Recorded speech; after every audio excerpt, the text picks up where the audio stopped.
Jacob Cohen, bonjour. Bonjour. On se trouve ici devant Sciences Po. Oui. Pourquoi? Parce que c'est une institution par laquelle je suis passé et qui m'a marqué rétrospectivement parlant. C'est-à-dire que quand j'y étais, pour des raisons... c'est-à-dire j'étais venu m'inscrire dès que je suis arrivé à Paris. Et imaginez quelqu'un qui arrive de Meknès, Casablanca, parlant bien français, certes, mais complètement décalé par rapport à la vie parisienne. C'était mon premier voyage. Et puis j'arrive dans cette institution dont j'avais un peu entendu parler. Il me revient une anecdote quand j'étais à Casablanca. Je disais, je vais faire Sciences Po. Mais en fait, je ne savais rien du tout. À l'époque, évidemment, pour se renseigner, on n'avait pas Internet, etc. Et donc, j'avais lu un livre de Hélène Cixous. Et le nom m'est resté gravé. Pourquoi? Parce qu'on disait que c'était un écrivain célèbre, mais qui avait fait Sciences Po, qui avait fait aussi Sciences Po. Et donc, pour moi, je me souviens, ça m'avait marqué. C'est-à-dire, je me disais, si quelqu'un a fait Sciences Po et est devenu écrivain, je faisais un peu le lien, disons. Mais en fait, quand je suis arrivé ici, le problème, c'est que je me suis retrouvé dans une institution très bourgeoise, pas du point de vue politique, mais d'un point de vue, disons, intellectuellement très élevé, d'étudiants privilégiés qui avaient déjà réussi le concours d'entrée et qui se prédestinaient à occuper les plus hautes fonctions du pays. Et donc, moi, avec mon background d'étudiant un petit peu paumé, pire que provincial, j'étais un petit peu, disons, en décalage par rapport à tout ce monde-là. Et je ne me sentais pas, pas accepté parce que je ne pouvais même pas l'être. Je n'avais pas une personnalité suffisamment développée, tranchée, pour pouvoir me frotter à ces nouveaux étudiants, à cette nouvelle classe, qui pour moi, je considérais comme, avec beaucoup de distance et d'admiration.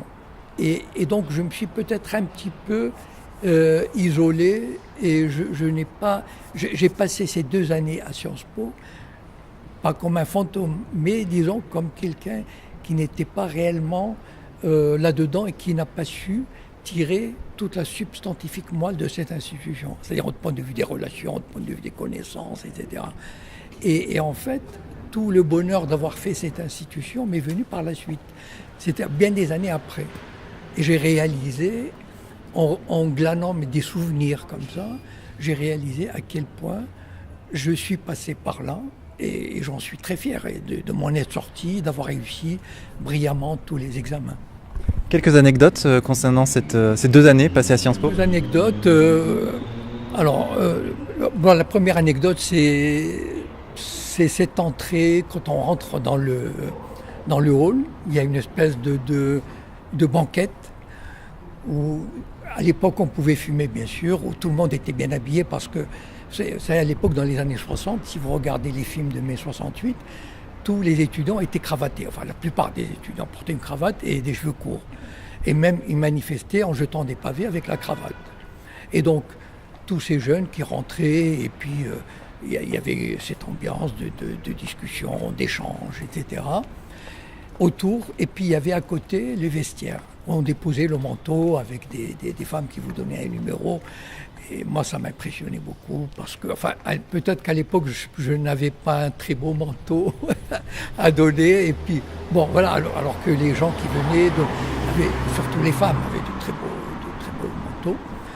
La deuxième anecdote, c'était dans les chargés de TD, nous demandaient de faire un exposé sans le lire de 10 minutes précises. Et un prof, il mettait un réveil. Carrément un réveil. Et moi, quand on m'a demandé, j'ai trouvé ça tout à fait faisable parce que à l'université de Casablanca, on avait eu des exercices comme ça. Et ça, je m'en étais très bien tiré à l'admiration de tous. Puis la troisième anecdote, c'était la matière principale que j'avais en relations internationales. C'était le devoir de finale avec un gros coefficient. Et on nous disait toujours, il faut faire c'est la loi, la règle d'or de Sciences Po, c'est faire un devoir en 2 parties et 2 sous-parties. Mais moi, je n'arrivais pas à le faire, j'ai fait un devoir en 3 parties. Mais en le défendant, et j'ai eu 14, ce qui était quand même tout à fait honorable. 14 sur 20, c'était très bien. Et donc vous gardez de bons souvenirs de cette école? Rétrospectivement, je garde un merveilleux souvenir. C'est-à-dire j'étais vraiment heureux d'être passé par là. Pour le prestige, c'est vrai. Bon, j'ai fait Sciences Po. Pour ce que ça donne comme... malgré tout, j'ai été... Comment dire, j'étais imprégné de l'esprit, de ce qui se passait, de ce qui s'y enseignait, des relations, même si, encore une fois, je n'ai pas réussi à m'immerger totalement. Et donc, rétrospectivement, j'étais très heureux d'être passé par là. Jacob Cohen, merci beaucoup. C'est moi. À bientôt. À bientôt.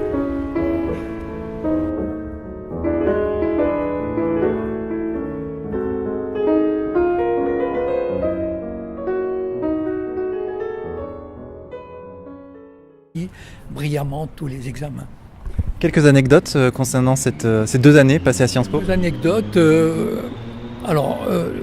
La première anecdote, c'est cette entrée quand on rentre dans le hall. Il y a une espèce de banquette où, à l'époque, on pouvait fumer, bien sûr, où tout le monde était bien habillé parce que c'est à l'époque, dans les années 60, si vous regardez les films de mai 68, tous les étudiants étaient cravatés. Enfin, la plupart des étudiants portaient une cravate et des cheveux courts. Et même, ils manifestaient en jetant des pavés avec la cravate. Et donc, tous ces jeunes qui rentraient, et puis il y avait cette ambiance de discussion, d'échange, etc. autour. Et puis, il y avait à côté les vestiaires. On déposait le manteau avec des femmes qui vous donnaient un numéro. Et moi, ça m'impressionnait beaucoup parce que, enfin, peut-être qu'à l'époque, je n'avais pas un très beau manteau à donner. Et puis, bon, voilà, alors que les gens qui venaient, surtout les femmes, avaient de très beaux manteaux. La deuxième anecdote, c'était dans les chargés à l'époque, évidemment, pour se renseigner. On n'avait pas Internet, etc. Et donc, j'avais lu un livre de Hélène Cixous. Et le nom m'est resté gravé. Pourquoi? Parce qu'on disait que c'était un écrivain célèbre, mais qui avait fait Sciences Po, qui avait fait aussi Sciences Po. Et donc, pour moi, je me souviens, ça m'avait marqué. C'est-à-dire, je me disais, si quelqu'un a fait Sciences Po et est devenu écrivain, je faisais un peu le lien, disons. Mais en fait, quand je suis arrivé ici, le problème, c'est que je me suis retrouvé dans une institution très bourgeoise, pas du point de vue politique, mais d'un point de vue, disons, intellectuellement très élevé, d'étudiants privilégiés qui avaient déjà réussi le concours d'entrée et qui se prédestinaient à occuper les plus hautes fonctions du pays. Et donc, et moi, avec mon background d'étudiant un petit peu paumé, pire que provincial, j'étais un petit peu, disons, en décalage par rapport à tout ce monde-là. Et je ne me sentais pas, pas accepté parce que je ne pouvais même pas l'être. Je n'avais pas une personnalité suffisamment développée, tranchée, pour pouvoir me frotter à ces nouveaux étudiants, à cette nouvelle classe, qui pour moi, je considérais comme, avec beaucoup de distance et d'admiration. Et donc je me suis peut-être un petit peu isolé et j'ai passé ces 2 années à Sciences Po, pas comme un fantôme, mais disons comme quelqu'un qui n'était pas réellement là-dedans et qui n'a pas su tirer toute la substantifique moelle de cette institution, c'est-à-dire au point de vue des relations, au point de vue des connaissances, etc. Et en fait, tout le bonheur d'avoir fait cette institution m'est venu par la suite. C'était bien des années après. Et j'ai réalisé, en glanant des souvenirs comme ça, j'ai réalisé à quel point je suis passé par là, et j'en suis très fier de m'en être sorti, d'avoir réussi à aider. Nous demander de faire un exposé sans le lire, de 10 minutes précises. Et un prof, il mettait un réveil, carrément un réveil. Et moi, quand on m'a demandé, j'ai trouvé ça tout à fait faisable parce que à l'université de Casablanca, on avait eu des exercices comme ça. Et ça, je m'en étais très bien tiré à l'admiration de tous. Puis la troisième anecdote, c'était la matière principale que j'avais en relations internationales. C'était le devoir de finale avec un gros coefficient. Et on nous disait toujours, il faut faire c'est la loi, la règle d'or de Sciences Po, c'est faire un devoir en 2 parties et 2 sous-parties. Mais moi, je n'arrivais pas à le faire, j'ai fait un devoir en 3 parties. Mais en le défendant, et j'ai eu 14, ce qui était quand même tout à fait honorable. 14 sur 20, c'était très bien. Et donc vous gardez de bons souvenirs de cette école? Rétrospectivement, je garde un merveilleux souvenir. C'est-à-dire j'étais vraiment heureux d'être passé par là pour le prestige.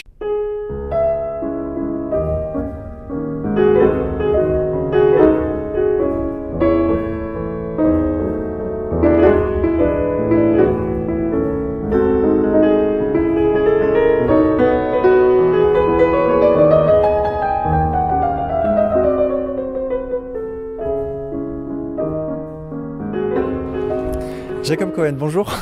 Bonjour. On se trouve ici devant Sciences Po. Oui. Pourquoi? Parce que c'est une institution par laquelle je suis passé et qui m'a marqué rétrospectivement parlant. C'est-à-dire que quand j'y étais, pour des raisons... c'est-à-dire j'étais venu m'inscrire dès que je suis arrivé à Paris. Et imaginez quelqu'un qui arrive de Meknès, Casablanca, parlant bien français, certes, mais complètement décalé par rapport à la vie parisienne. C'était mon premier voyage. Et puis j'arrive dans cette institution dont j'avais un peu entendu parler. Il me revient une anecdote. Quand j'étais à Casablanca, je disais, je vais faire Sciences Po. Mais en fait, je ne savais rien du tout.